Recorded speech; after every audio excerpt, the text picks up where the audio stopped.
মধ্যবঙ্গ নিউজের যে কোনো খবরের দ্রুত আপডেট পেতে ইউটিউবে সাবস্ক্রাইব করুন ইমার্জেন্সি টিভি লাইভ এবং সাবস্ক্রাইবের পর অবশ্যই বেল বাটনে একটি ক্লিক করুন।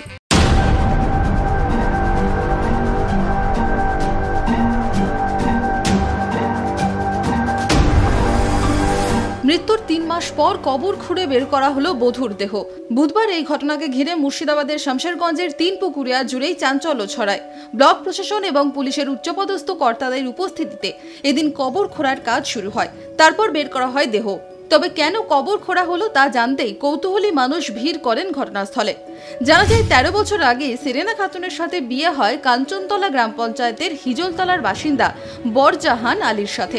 তাদের 6টি মেয়ে। একদিকে পরপর কন্যা সন্তানের জন্ম, অন্যদিকে পণের চাপ।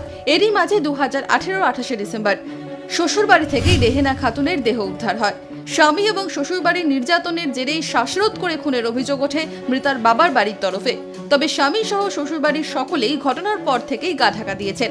থানায় অভিযোগ হয়, তবে ময়নাতদন্ত না হতেই কবর দিয়ে দেওয়া হয়। বিচার পেতেই কোর্টের দ্বারস্থ হয় সেরেনা খাতুনের পরিবার। তদন্তের স্বার্থেই এদিন কবর খুঁড়ে দেহ নিয়ে যাওয়া হলো ময়নাতদন্তের জন্য।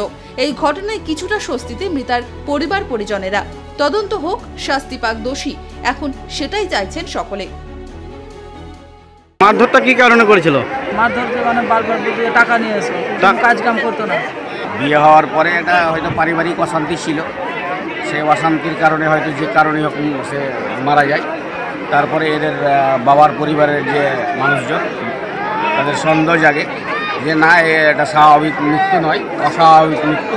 সেই কারণে এই কেস কাছাড়ি কোর্ট দিয়ে আবার নতুন করে এই যে আপনার মৃতদেহ উঠা হচ্ছে ময়নাতদন্তের জন্য। তাদের কতটা সত্য না মিথ্যা সেটা জেনে নেওয়ার জন্য এটাকে এই কাজ করে।